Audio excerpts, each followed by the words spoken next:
good week for us in the Senate.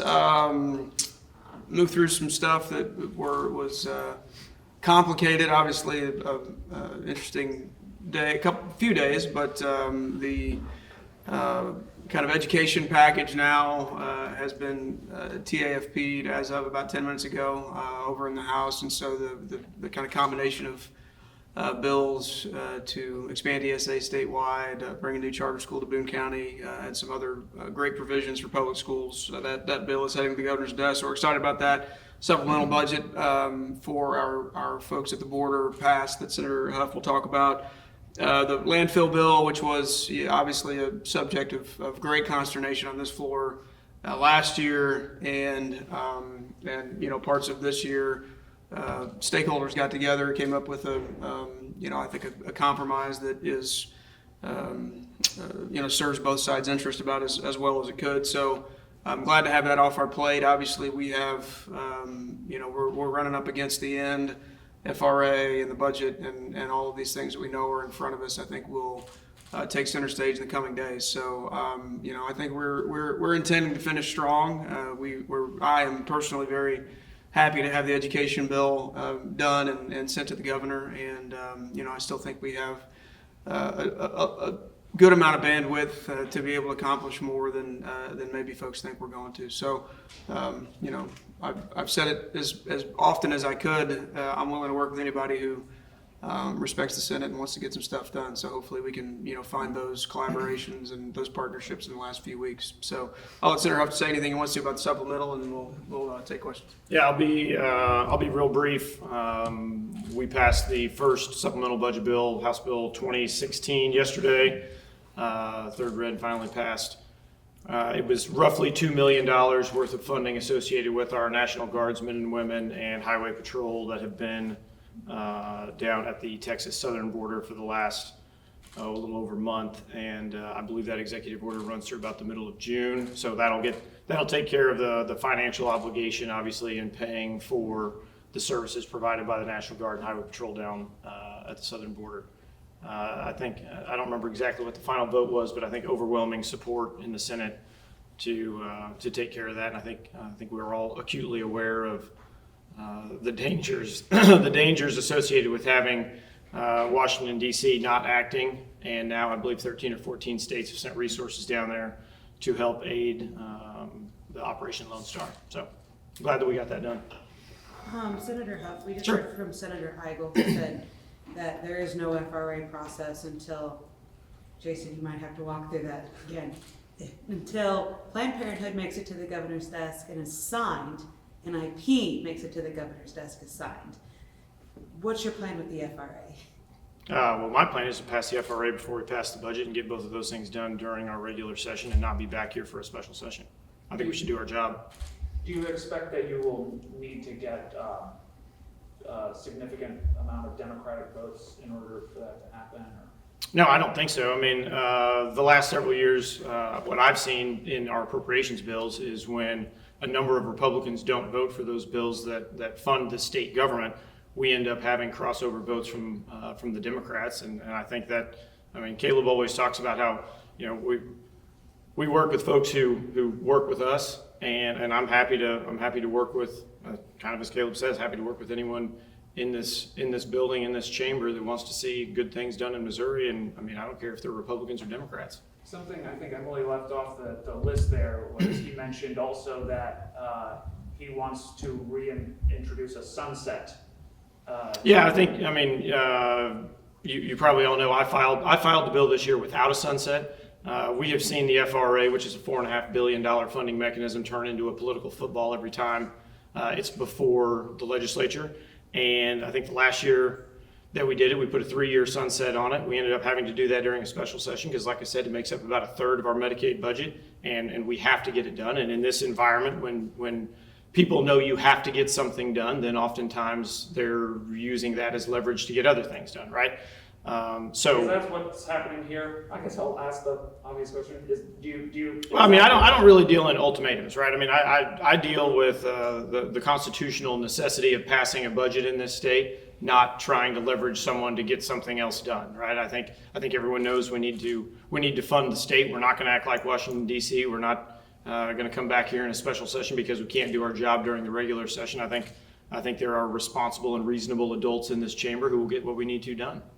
Well, Senator Rowden, from your perspective, does the defund Planned Parenthood bill have to pass and get signed by the governor before the Senate takes up the FRA? Well, I would certainly hope that it passes the House. I mean, I think anybody who thinks that the governor's not going to sign a bill to defund Planned Parenthood is just using that talking point to try to, I don't know what, but clearly that's not going to not happen. So, sufficient for me would be for the House to take action. I assume the House is going to take action on that bill next week.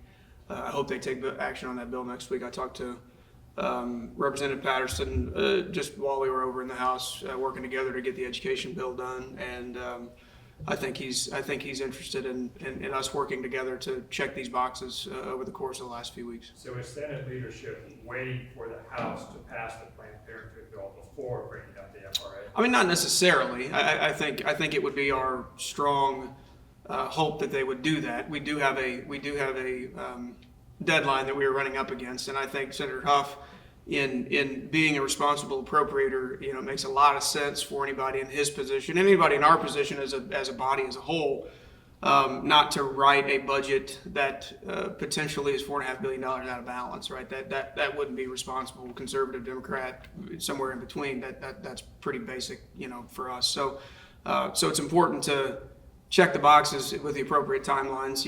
I have my preference as to how these things would go as far as the timeline goes. I think you guys have been here long enough to know I don't always get what I want. So we'll see what happens.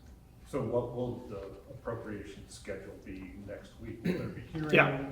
Yeah, we're gonna start marking up the budget hopefully on Tuesday. I think you all cover this, and you all know that the House amended this budget on the floor, I think 130 roughly times, which takes a little bit of time to get through, right?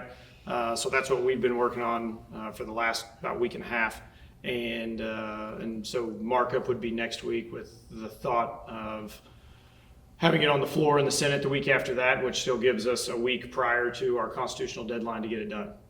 Where does the FRA fall on that? I'm not going to speak for Right Senator. smack dab in the middle. I mean, I would hope it'd be right before we take during- up the budget bills. I was gonna say, so during markup week? We'll see. I mean, potentially. That's a floor leader question. Well, I guess I love saying maybe that. this is a floor question too. Why didn't you guys go to the FRA this week? There's a lot of buzz that it could have come up. So. Yeah, I mean, we were,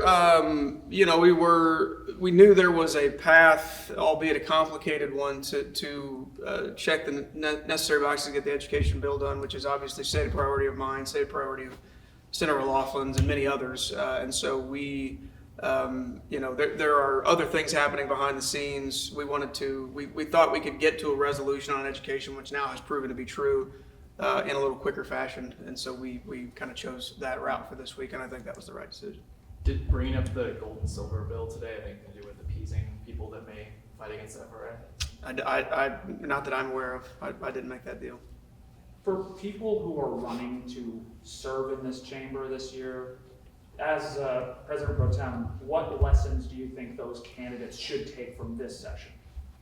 Yeah, well, I mean, I think, at the end of the day, relationships really trump just about everything. I mean, that education bill is a pretty good example of a series of things getting done, in some instances, based on relational capital.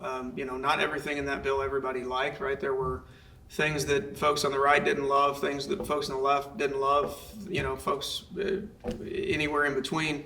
But relationships are really everything over here. It's the currency, right? And it's not a you scratch my back, I scratch yours sort of thing. It's just people generally are willing to work more closely with people that they trust, right? And so I don't take it for granted that the reason why I'm in the position that I'm in, and that the positions that I've been over the course of the last 6 years, it is because I've built that trust. And so when I ask people to help me accomplish an objective, whether it's for me or for the good of the Senate or something in between, I get yeses more than I get nos, right? And so and I'm asking people sometimes to do things they don't want to do, right? And so anybody who's coming in here who thinks you can, bludgeon your way into the middle, I've just not seen that work as it relates to accomplishing big things, sending those big things to the governor, having the governor sign those things, and those things become law. If that's the objective, then relationships matter. If that's not the objective, if folks come in here with a different set of objectives, then the calculations are different. But I came here trying to get things done, and I'm walking out of here, 4 weeks from now with a stabilized Mizzou, I-70 done, 7063 done, and a charter school in Boone County. So I'm going home with my head held high. All right, guys, last question. Senator Huff, I asked the senators of this, but what is the level of concern that the FRA isn't going to be done? And like, have you spoken to any of the hospitals that are starting to get concerned? As we know Well, I mean, Caleb mentioned, we're kind of bumping up, obviously, on a clock here. There's no concern on my end that we don't get this done. We saw, anyone who's been here for the last several years saw what happens when we don't get it done during regular session, and we immediately come back in a special, right? So I think the prudent, responsible thing to do is to do our jobs while we're here, and I don't have any fear that we don't get this done. All right, guys, thanks so much. Yep. Senator, one more for Senator. Sure. You had a fundraiser last night. Were people who want parts of the budget donating money to your campaign? I had an event in Columbia that had been on the books for months at a good friend's house, and no, I don't think there was a soul in there that has anything to do with the state budget. All right, guys.